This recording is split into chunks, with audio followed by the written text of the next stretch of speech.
রামচন্দ্রকে এক ভক্ত ভালোবেসেছিল বাবা। আপনারা আমরা সবাই বলি ভগবানকে বাসি কাপড়ে খেতে দিলে খাই না, ভগবানকে এঁটো থালাতে খেতে দিলে খাই না, ভগবানকে খেয়ে খেতে দিলে নাকি খাই না। কি বাবা আপনারা বলেন তো? কিন্তু না, তোমার ভজন শক্তিটা যদি ঠিক থাকে, তোমার ভজন ক্ষমতাটা যদি ঠিক থাকে, ভগবান কোনোদিন বাসি এঁঠো এগুলো বিচার করে না। কিন্তু আগে তোমায় ডাকার মতো তো ডাকতে হবে। ভগবান তো ভয় পায় এক জায়গায়, ভক্তের কাছে। ভক্ত যদি মনে করে তাকে একটা গালে চড় বসিয়ে দিতে পারে, ভক্ত যদি মনে করে যে ভক্ত যেটা বলবে ভগবান সেটাই তৎক্ষণাৎ শুনবে, তবে বাবা আপনাদের আমাদের কথা ভগবান থোড়ি শুনবে না। তাহলে খেয়ে দেখে কাজ নাই। কালকের ওই কজনা একাদশী হাত উঠেছে, বলে কষ্ট হয়। তাহলে তুমি ভগবানের জন্য চিন্তা করবে না, ভগবান তোমার কথা ভাববে কি করে?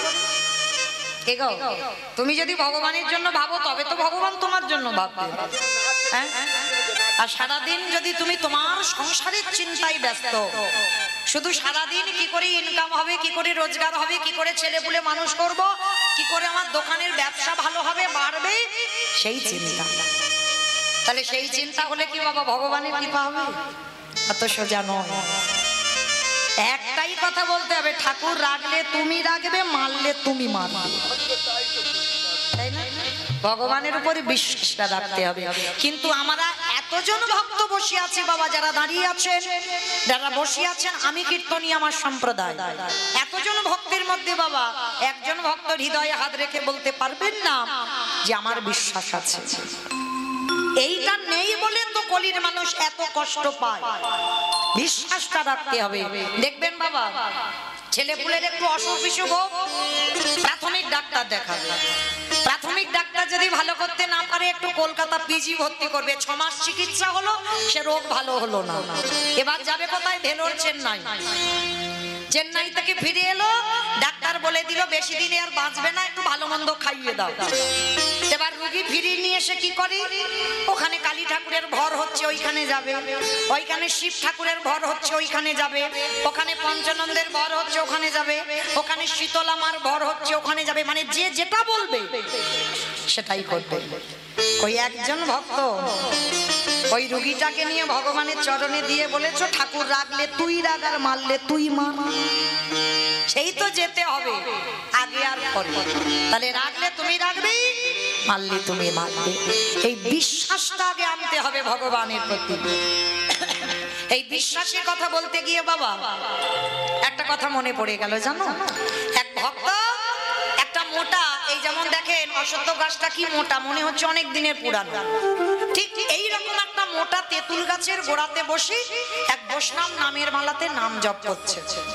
ভালো করে শুনবেন মা, খুব চৈতন্যের কথা।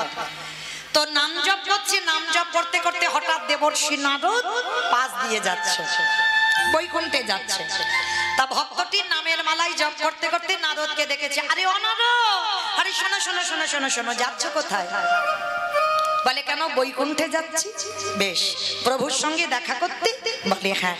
তা বৈষ্ণব ঠাকুর বলছে, নারদ তুমি বৈষ্ণব, তুমি ওই ভগবানের সঙ্গে যখন দেখা করবে, ভগবানকে একটা কথা জিজ্ঞাসা করো তো, কবে আমার সে দেখা দেবে? সেই ছোটবেলা থেকে ডেকে ডেকে চুল গোপদারি সব পেকে গেল, নামের মালাতে জপ করেই যাচ্ছে, সে আমার দেখা দিচ্ছে না। তুমি একবার নারায়ণকে জিজ্ঞাসা করো সে কবে আমায় দেখা দেবে। তা নারদ বলছে ঠিক আছে ঠাকুর, তুমি যখন বলছো আমি একবার জিজ্ঞাসা করেই দেখবো। তা নারদ গিয়ে দাঁড়িয়েছে বৈকুণ্ঠেই, রোজ রোজ একবার প্রণাম করে মা, আজকে 2বার প্রণাম করেছে। প্রথম প্রণামটা করে আবার দ্বিতীয়বারে প্রণাম করছে। ভগবান হেসে উঠেছে, কি ব্যাপার নারদ, রোজ রোজ একবার প্রণামের ঘটা হয়, আজকে দুবার করলে যে বড়। বলে ঠাকুর, আমি যে দুবার কেন প্রণাম করেছি এটা কি তুমি জানো না? তুমি তো অন্তর্যামী, তুমি তো অন্তরের কথা বোঝো, তাহলে তুমি নিশ্চয়ই জানো দুবার প্রণাম আমি কেন করেছি। বলে হ্যাঁ খুব জানি, ভালোভাবেই জানি। প্রথম প্রণামটা তুমি তোমার জন্য করেছো, আর দ্বিতীয় প্রণামটা ওই তেঁতুল গাছের গোড়াতে আমার বৈষ্ণব এক ভক্ত বসে বসে জপ করছে, দ্বিতীয় প্রণামটা তার জন্য করেছো। বলে ঠাকুর তুমি ঠিক ধরেছো। বলে না রো, তাহলে শোনো, ওই ভক্তটা তোমাকে বলে পাঠিয়েছে কবে আমি তাকে দেখা দেব। ভগবান বলছে তুমি ওকে গিয়ে বলে দিও তেঁতুল গাছের ডালে যতগুলো পাতা আছে ততবার ওকে মরতে হবে, ততবার ওকে বাঁচতে হবে, আর তারপরে যদি কৃপা করে আমি ওরে দেখা দিই।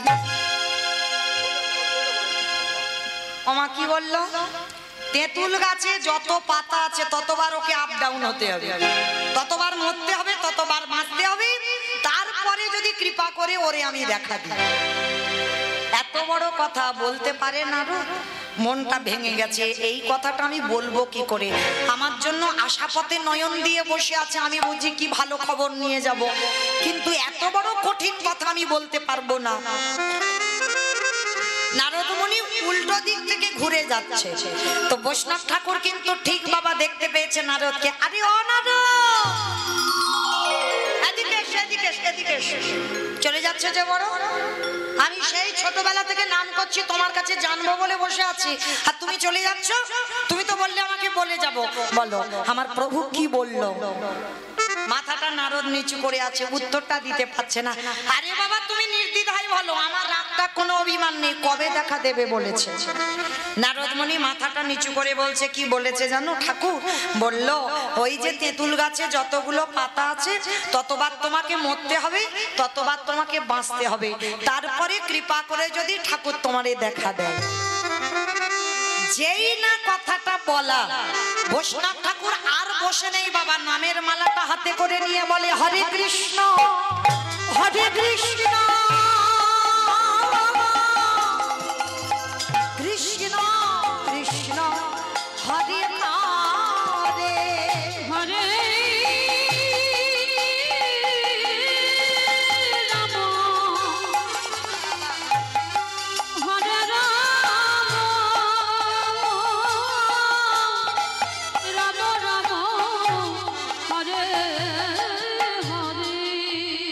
জপের মালাটা নিয়ে বৈষ্ণব ঠাকুর একেবারে পাগলের মতো ধেই ধেই করে নাচে। আর নারদ মনে মনে করছে নির্ঘাত পাগল, পাগল না হলে আমি এত বড় কঠিন কথা বললাম, ওই রকম পাগলের মতো কেউ নাচে? আর যেই না বাবা একেবারে হরিবল বলে বলে নাচছে, আমার বৈকুণ্ঠপতি নারায়ণ আমার নারদের পিছনে এসে চুপটি করে দাঁড়িয়ে। নারদ মুনি পিছনে তাকিয়ে বলছে, ঠাকুর তুমি এত বড় মিথ্যাবাদী? আমি তোমাকে জিজ্ঞাসা করলাম ভক্তকে কবে দেখা দেবে, তুমি বললে এই গাছে যত পাতা আছে ততবার ওকে আপ ডাউন হতে হবে, তবে আমি ওরে দেখা দেব, আর এক্ষুনি ছুটে এলে কেন? তাহলে নারদ এমনি কি ছুটে এসেছি? এত বড় কথা তুমি বললে, কিন্তু আমার ভক্তের বিশ্বাসটা দেখেছো? ওই ভক্তের মনে একটাই কথা, এই যে কোটি কোটি যুগ চলে গেলেও, মানে একটা তেঁতুল গাছে কত পাতা, কোটি কোটি কোটি কোটি মানে কত পাতা আছে, তাহলে এত যুগ পরে হলেও প্রভু বলেছে তো দেখা দেবে। এই যে বিশ্বাস, আর এই বিশ্বাসে বাবা নামের মালাটা নিয়ে নিতাই গৌর হরি বলে নেচে উঠেছে। নারদ মুনির পিছনে ভগবান এসে দাঁড়িয়েছে। তাহলে মায়েরা ওই বৈষ্ণব ঠাকুর কিসে এলো? তার বিশ্বাস। সবার আগে একটা কথা মনে রাখতে হবে, ভগবানের চরণ পেতে গেলে দুটো জিনিস দরকার, একটা হলো বিশ্বাস আর একটা হলো ভক্তি। এই দুটো জিনিস তুমি যদি ধরে রাখতে পারো তাহলে অবশ্যই তোমার ভগবত কৃপা হবেই হবে। তাই আজকের ভগবান ছোট নিচু জাত বিচার ভেদাভেদ নয়, কে আমার এঠোপাত্র যে দিল, কে বাসি পোশাকে দিল, এইটা বিচার করে না। তার প্রকৃত যদি ভক্তি থাকে, প্রকৃত যদি তার নিষ্ঠা থাকে, প্রকৃত যদি ভগবান ছাড়া সে আর কিছু জানে না, সত্যাইতে ভগবান দর্শন পায়, সাক্ষাতে সে ভগবান পাবেই পাবে। নিতাই গৌর হরি বল। যার জন্য সেই যে চণ্ডালিনী শবরী, এক নিজ জাতির মেয়ে চণ্ডাল, বাবা মরা পোড়ানোর কাজ করত, আর এই নিজ জাতির মেয়ে চণ্ডালিনী আমার রামচন্দ্রকে ভালোবেসেছিল। এ ভালোবাসা আপনাদের মতো নয়, আমার মতো নয়। কিরকম ভালোবাসা জানেন? কি গো মা, তোমরা ডালা সাজাতে গেছো, বাজার থেকে ফল কিনে এনেছো, এমন একটা নেশপাতি কিনেছো বাবা, এত টক খাওয়া যাচ্ছে না, মানে কথার কথা বলছি, এত টক খেতে পাচ্ছ না, তাহলে যেটা তুমি খেতে পাচ্ছ না সেটা আমার ভগবান খাবে কি করে? কি গো, ডালাটা যখন সাজাচ্ছ একবার মুখে দিয়ে দিয়ে দেখেছো কোনটা টক আর কোনটা মিষ্টি? ও বাবা, পাপ হবে তো, কারণ আমি ফলটা খেলেই পাপ হবে না, সেই ভজনটা অর্জন করতে হবে। শবরী মা করেছিল, গাছ থেকে ফল পাড়ে একটা করে ফল খায়, যেটা টক যেটা তিতো সেটা নিজে খায়, আর যেটা মিষ্টি যেটা সুস্বাদু সেটা আমার প্রভুর জন্য অর্ধেকটা খেয়ে খেয়ে রেখে দেয়। কারণ না খেলে বুঝবে কি করে যে কোনটা মিষ্টি ফল? তো মিষ্টি ফলটা প্রভুর জন্য রেখে দিত। তো বাবা, অর্ধেক করে খাওয়া ফল কি থাকে? পচে যায়, পোকা লেগে যায়, নষ্ট হয়ে যায়।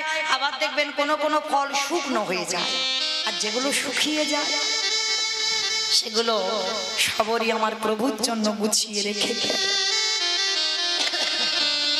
শুধু এইটা না, আরো একটা কারণ আছে। কি কারণ জানো? ছোটবেলায় সবরীর বাবা ছিল হীরা চণ্ডাল। সবরীর বাবার নামে হীরা চণ্ডাল। এই হীরা চণ্ডাল সবরীকে শিখিয়েছিল, জানিস মা, রামচন্দ্রের সব থেকে বড় শত্রু হলো রাবণ।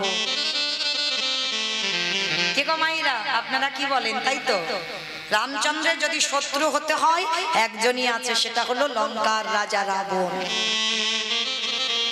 কি মা, আমি ঠিক বলছি তো? ঠিক বলছি? মানে কীর্তনিয়ারা যেটা বলে যাবে সেটাই ঠিক? কি বাবা, ঠিক বললাম? রামচন্দ্রের শত্রু রাবণ? কখনো নয়। যারা বাহ্যিক জগতের ভক্ত বাবা তারা বলবে রাবণ শত্রু, আর যারা অন্তর জগতের ভক্ত, যারা বোঝে কীর্তন, মনে রাখতে হবে বাবা, কীর্তন কোনোদিন উপর থেকে শুনতে নেই। কীর্তন শুনতে গেলে একটু ভিতরে যেতে হবে, আর ভিতরে গেলে তবে বাবা কীর্তনের রস আস্বাদন হবে। যেমন নারকল দেখেছো, নারকলের কত পর্দা ভেদ করে তবে বাবা সেই সুস্বাদু জিনিসটা পাওয়া যায়। কীর্তন বস্তুটা এমন, শুধু উপর থেকে কীর্তন শুনে বাড়িতে চলে যাবে, দূর কি গাইলো মাতা মুন্ডু বুঝিনি, এটা নয়। এই কীর্তন শুনতে গেলে তলিয়ে ভাবার নাম হলো তত্ত্ব, ভিতরে যান, আর ভিতরে গেলেই রস পাবে। যারা বলে রাবণ খারাপ, কোনদিন বলো না রাবণ খারাপ নয়। রাবণের প্রেম ছিল, রাবণের ভক্তি ছিল, যেটা জগতে কাউকে দেখাতে পারতো না।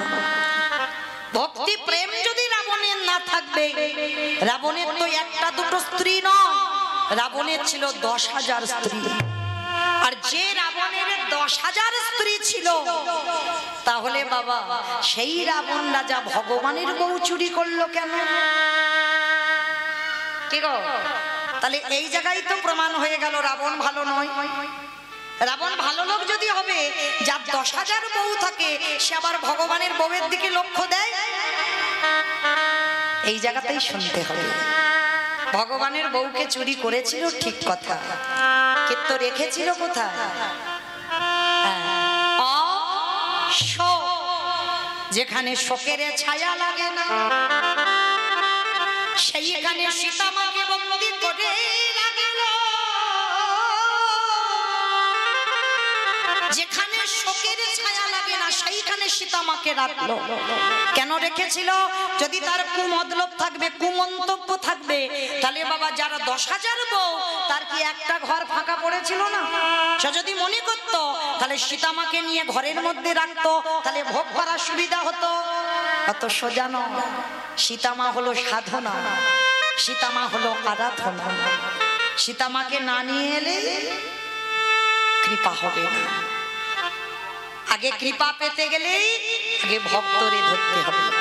আর ভক্তকে যদি একবার কায়দা করে কেউ ধরতে পেরেছ, তাহলে অচিরে কৃষ্ণ প্রাপ্তি হবে।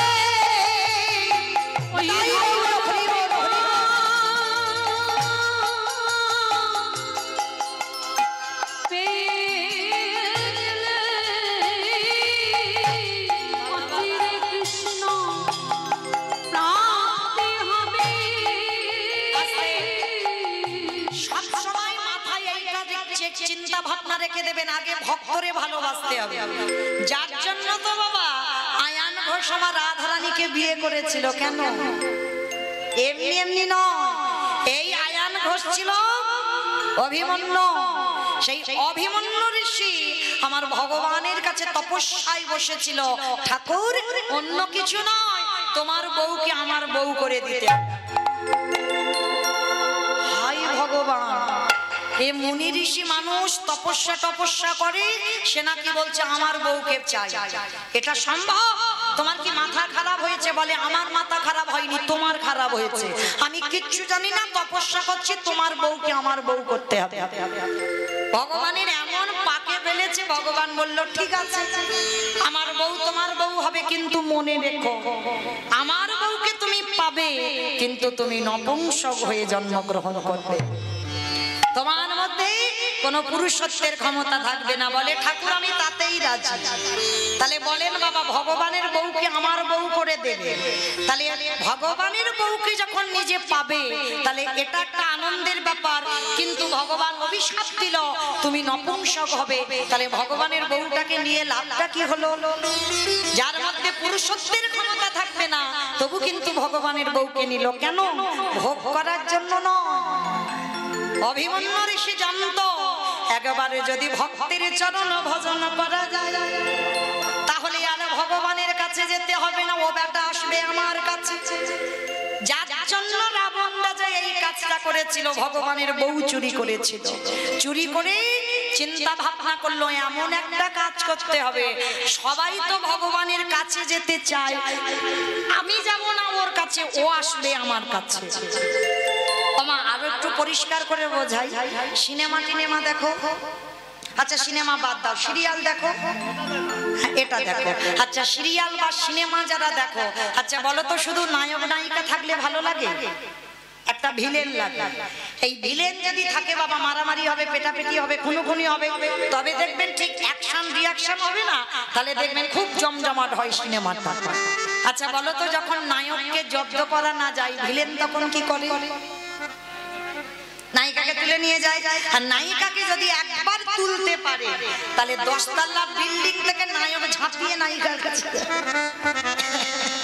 কি গো যাবে তো? আর যেতে হবে নায়কের কাছে 10 তলা থেকে একেবারে শূন্যে ঝাঁপিয়ে যাবে নায়িকার কাছে।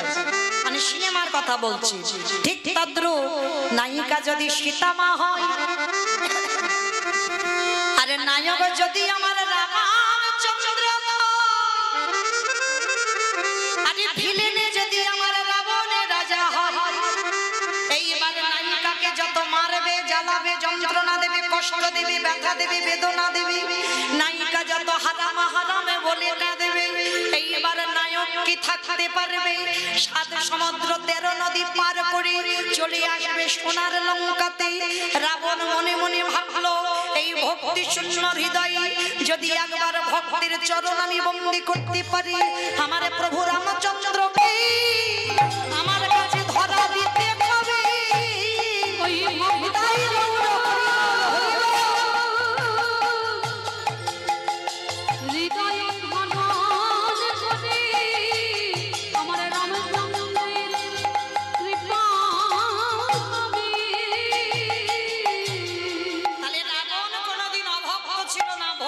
ছিল বাইরে দেখে বিচার করলে হবে না। রাবণের বাইরেটা কঠিন, কিন্তু ভিতরটা খুব নরম ছিল। আর সেই শবরীমার মনে ভয়, যদি রাবণ কোনো ফলের মধ্যে বিষ দিয়ে দেয়, তাহলে আমি খাবো মরলে আমি মরবো, আমার প্রভু যেন ভালো থাকে। এই হলো ভালোবাসা। কি গো, ভালোবাসা করতে শিখেছো? শুধু তো আমার আমার করতে শিখেছো। কই কোনোদিন বলেছো ঠাকুর তুমি কেমন আছো? একজন ভক্ত কোনোদিন ভগবানকে বলো ঠাকুর তুমি কেমন আছো? সকালবেলা ঘুম থেকে উঠে, ঠাকুর আমি তো চোখ খুলে দেখলাম তোমায়, কিন্তু তুমি ভালো আছো তো? এইটা আমরা বলি না, কারণ আমরা নিজেরটা ভালো চাই, কিন্তু ভগবান যে ভালো থাকবে, ভগবান যে সুখী থাকবে এটা চাই না। কিন্তু সবরই মা চেয়েছিল ওই প্রত্যেক দিন ফলগুলো খেয়ে খেয়ে রেখে দিত। আর একদিন রামচন্দ্রের সময় হলো, রামচন্দ্র এসে ওই দরজায় লক্ষ্মণের হাতটা ধরে এসে ডাকলো সবরি। চমকে উঠেছে, কে ডাকলো মাই সবরি সবরি বলে। তাকিয়ে দেখ আমি তোর কাছে এসেছি। সবরির তখন বয়স হয়েছে বাবা, লাঠি ঠুকে ঠুকে হাঁটে, দন্ত পড়ে গেছে, চামড়া আলগা হয়েছে, কেশ পেকে গেছে, লাঠি ঠুকতে ঠুকতে এসেছে। কে গো তুমি? সে কি রে মা, আমায় চিনতে পারলি না? আমি হলাম তোর প্রভু রামচন্দ্র। প্রভু তুমি এসেছো এই কাঙালিনীর ঘরে, এই চন্ডালিনীর ঘরে তুমি এসেছো। তোর মতো ভক্ত ডাকলে আমি কি থাকতে পারি রে? ওই জন্য তো ছুটে এলাম। এমন কাঙালি, এমন ভিখারি, বসতে দেবে জায়গাটা নেই। কিসে বসতে দিয়েছে জানো? ছুটে গেল গাছের তলায়, কিছু শুকনো পাতা গুড়িয়ে এনেছে, আর শুকনো পাতা পেতে দিয়েছে। প্রভু তুমি বসো। ভগবান পাতার উপরে বসেছে, ঘটি নেই, সে ঘটিতে করে জল এনে প্রভুর চরণ ধোয়াবে। এত কাঙালি, তাহলে কি প্রভুর চরণ ধোয়ানো হবে না? সবরি মায়া মা ওই রামচন্দ্রের চরণ যুগল হৃদয়ে ধরে আজ নয়ন জলে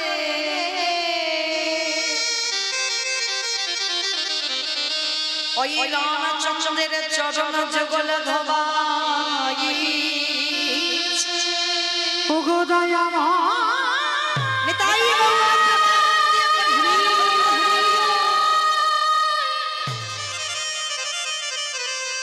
প্রভু বলিতে কিছু না, আমি কি দিয়ে তোমার সেবা করি? নয়ন জলে বুক ভাসিয়ে কাঁদছি,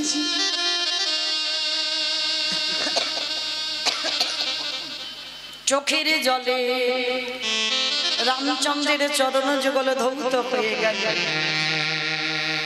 ভগবান এসে বলছে সবরি আমায় কিছু খেতে দিবি মা, বড্ড খিদে পেয়েছে। প্রভু তুমি খাবে, এই চন্ডালিনীর হাতে, এই ছোট জাতের হাতে তুমি প্রসাদ পাবে। পাবো রে মা পাবো, দে না কি আছে। হঠাৎ দেখলো বাবা সেই যে ঝুড়িতে করে রেখে দিয়েছিল শুকনো হয়ে গেছে, অর্ধেক করে খাওয়া, যেগুলো পচে গেছে তো ফেলে দিয়েছে, আর যেগুলো শুকিয়ে গেছে কোমর একেবারে ভেঙে গেছে। সময় থাকতে প্রভু এলো না, আর যখন এলো বাবা তখন অসময়। ওই জন্য বলছে বাবা ভজন করতে গেলে সকাল সকাল নামতে হবে, অসময়ে ভজন হবে না। শিশুকালে কৃষ্ণ ভজে কৃষ্ণ পাবার আশা, যৌবনকালে কৃষ্ণ ভজে আসবা না আসে, বৃদ্ধকালে কৃষ্ণ ভজে জমেরও তরাসে। গোবিন্দ সেবা দিতে গেলে মা কুড়ি ফুলে দেওয়া যায় না, বাসি ফুলে দেওয়া যায় না।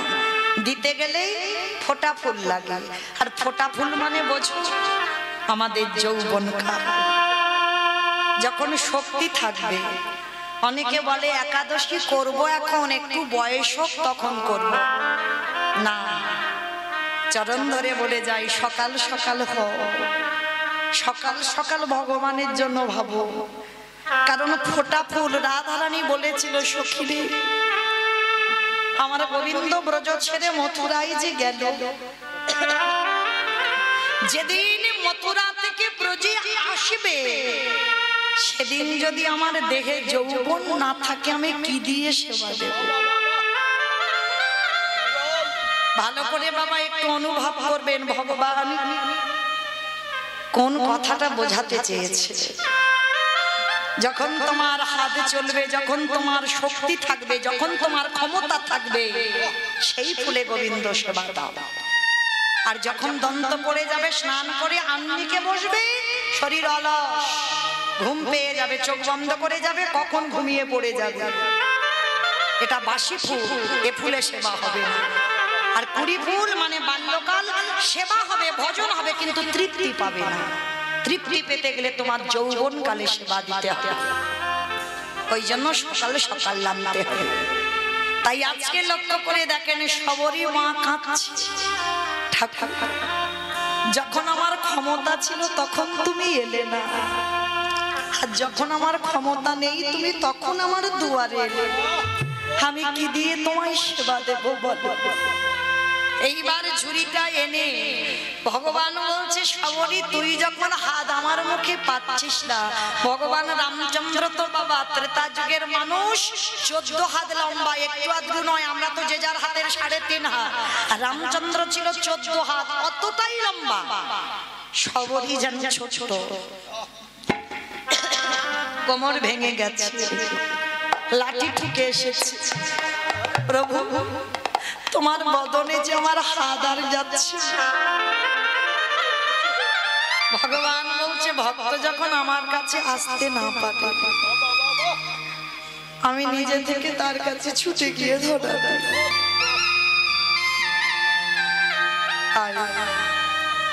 ভগবান মাথাটা নিচু করেছে, সবে ওই একটা খাওয়া ফল আমার সবরী মা রামচন্দ্রের বদনে দিতে চাচ্ছে। পাশে দাঁড়িয়েছিল লক্ষণ, হাতটাকে চেপে ধরেছে। সবরী কোথাকার চন্দ্রালিনী, ছোট জাতের মেয়ে, নিজ জাতের মেয়ে হয়ে তুই কিনা আমার দাদার বদনে তোর উচ্ছিষ্ট, তোর এঠো তুলে দিস, দূর হয়ে যা। আমার দাদার বদনে সবাই কত রাজভোগ দেয়, সবাই কত দামি দামি ফল দেয়, সবাই কত মিষ্টি মৃষ্টান্ন প্রসাদ দেয়, আর তুই কিনা আমার দাদার বদনে তোর মুখের থুতু লালা লেগে আছে, সেই ফল তুই তুলে দিচ্ছিস। ওই লক্ষণ ফলটাকে নিয়ে একেবারে দূর করে ফেলে দে। আর যেই না ফেলে দিল, সবরী নয়ন জলে বুক ভাসিয়ে কাঁদে উঠল, হে রাম দয়াময়,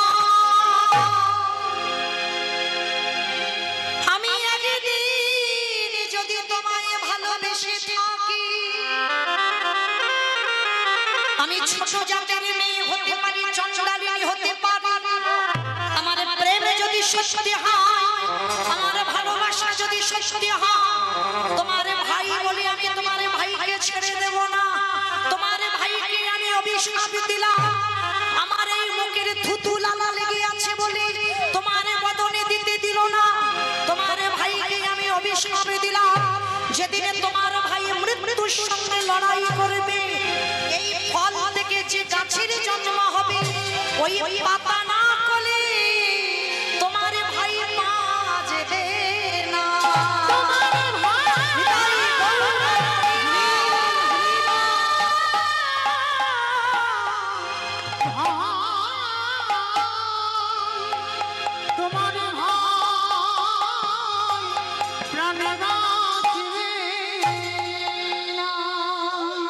রামচন্দ্র বললেন, সবরী রে,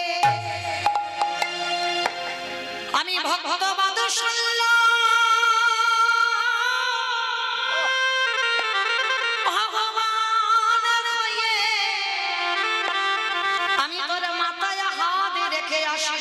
করলাম, কারণে আমি ভক্ত বড়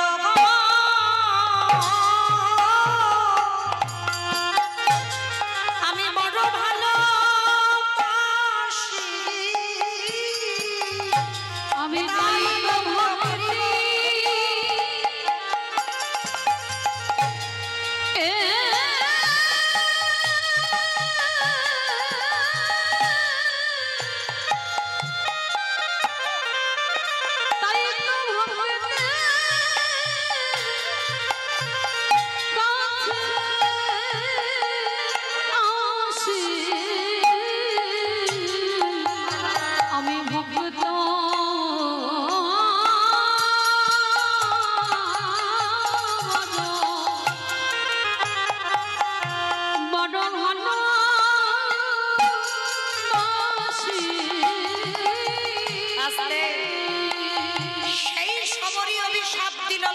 মৃত্যুর সঙ্গে যেদিন লড়াই করবে সেদিন এই ফল যেখানে ফেললো এর থেকে একটা গাছ হবে যার নাম হবে বিশল্য করলি পাতা। যেদিন রাম রাবণের যুদ্ধে ছোট ঠাকুর লক্ষণ শক্তিশালী পড়ে গেল, সুসেন বৈদ্য বলেছিল রাম যদি তোমার ভাইকে বাঁচাতে চাও চলে যাও গন্ধমাদন পর্বত। আর ওই সবরই পেটো ফলটা গন্ধমাদন পর্বতে পড়েছিল, মানে ছুঁড়ে ফেলেছিল তো পর্বতে গিয়ে পড়েছিল। যাও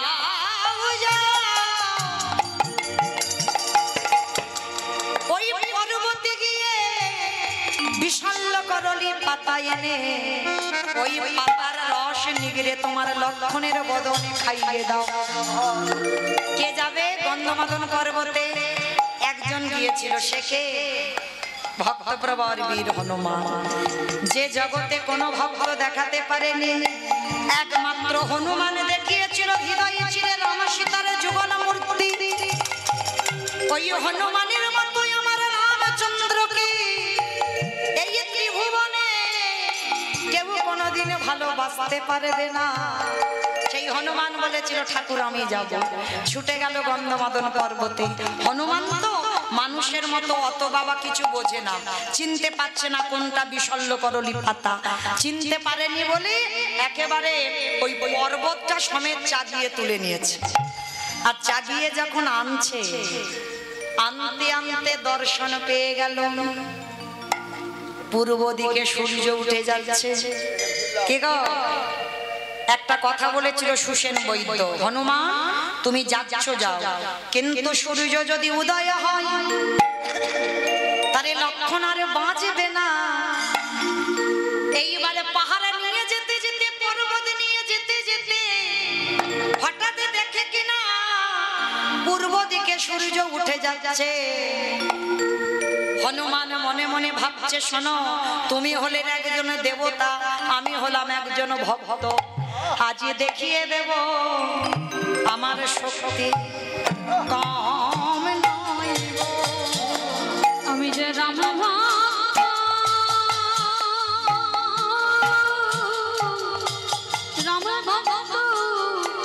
ভক্ত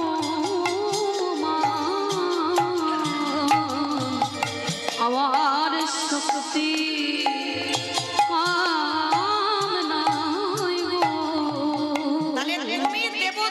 সূর্যদেব একটা দেবতা আর আমি ভক্ত, আবার কপিকুলে জন্ম, মানুষ নয়। তাহলে আজ আমি দেখাবো তোমার থেকে আমার কত শক্তি বেশি। এইবার হনুমান উঠতে উঠতে গিয়ে দাঁড়ালো আমার সূর্যদেবের কাছে। কারণ এই হনুমান গো ওই ছোটবেলায় খিদে পেয়েছিল। কিরকম বদমাস ছেলে দেখো, খিদে পেয়েছে বলে মা অঞ্জনা খেতে দেয়নি বলে সূর্যকে লাড্ডু মনে করে, লাল মতো দেখেছি, লাড্ডু মনে করে গিলে সূর্যকে খেয়ে ফেলেছে। তাহলে কিরকম বীর হনুমান। আজকে সেই হনুমান সূর্যের সামনে গিয়ে দাঁড়িয়েছে, যে সূর্যের তেজ তার ঘরণী সহ্য করতে পারেনি, যার জন্য বাবা একটা ছায়া সৃষ্টি করলো, বললে সারাদিন রাতে পুরাবে। সবে পৌনে 12টা।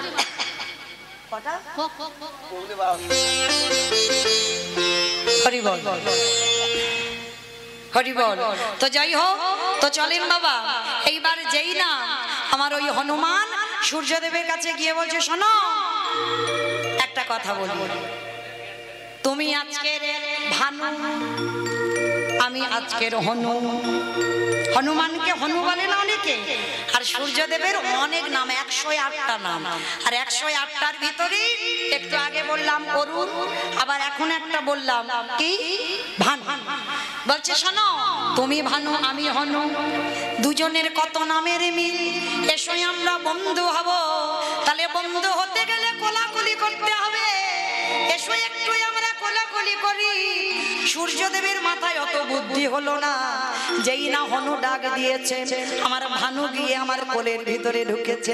আর যেই কোলের ভিতরে ঢুকে পড়ল, আমার হনুমান কি করলো জানো, ওই কক্ষের ভিতর আজ চেপে ধরলো। ওই ভানু তুই হইল কক্ষের ভিতর চেপে ধরিল।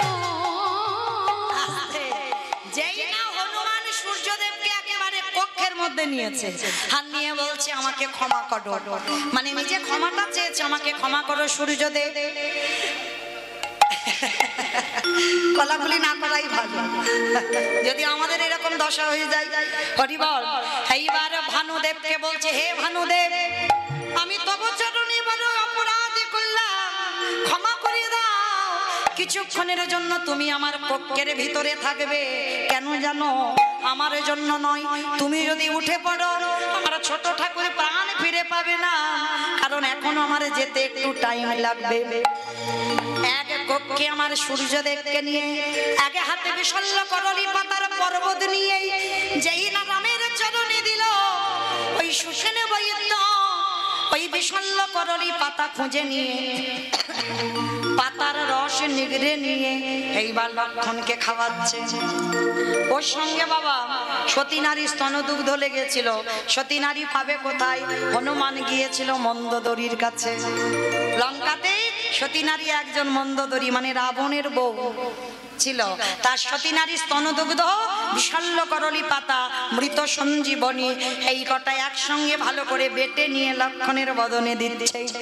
লক্ষণে প্রাণ ফিরে পেয়ে বলেছিল, দাদা গো, তুমি যদি মনে করতে তাহলে কি প্রয়োজন ছিল ওই অত বড় পর্বত টেনে আনা? তুমি যদি মনে করতে আমাকে কি বাঁচাতে পারতে না? আমি জানি জগতে কেউ না জানুক তুমি কি আর আমি কে। সেদিন রামচন্দ্র বলেছিল, লক্ষণে রে, আমি যদি মনে করতাম তোরা প্রাণ ফিরাইয়ে দিতে পারতাম, কিন্তু দেব না ভাই। কেন জানি আমি ভক্তের মান বাড়াবার লাগি, সে নিচু জাত হোক আর উঁচু জাত হোক, মনে করে দেয় সেই শবরীর মুখে থুতু লালা লেগেছিল বলে লক্ষণ তুই আমাকে খেতে দিলি না। আমি শবরীকে প্রতিজ্ঞা করেছিলাম, ও শবরী, যে ফল আমার ভাই খেতে দিল না সেই ফল আমার ভাই নিজেই সেবা করবে। ওই চণ্ডালিনীর মুখে থুতু লেগে থাকা, লালা লেগে থাকা, সেই ফল থেকে যে গাছের জন্ম হলো, সেই পাতার রস লক্ষণ তোর নিজের সেবা করতে হলো। আর সেবা করে আমি জগৎকে দেখিয়ে দিলাম ভক্ত বড় ভালোবাসি। নিতাই গৌর থাকতে নারী ভক্ত বড় ভালোবাসি। আস্তে, ওই জন্য বলছে সূর্যদেবকে, তোরে বালকের স্বভাব গেল না রে, বলি ওরে না ওরে ওরে তোর বালকের স্বভাব গেল রে। সেদিন যেমন হনুমান যদি না থাকতো তাহলে তুই উঠে পড়তিস, তাহলে সেই বালকের স্বভাব গেল না। আজকে সখী গান বলছে, সখী রে কি জানিস সজনী রজনী ঘন ঘোষিত ভর রে,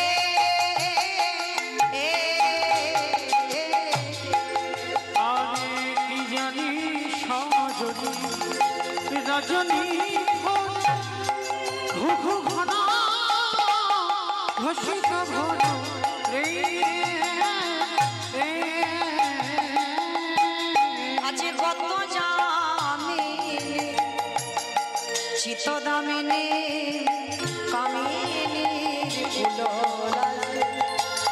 আদি কত যাবি চিত্ত দামিনী কামিনী রঘুল লাজে আজ জামিনী লজ্জা পে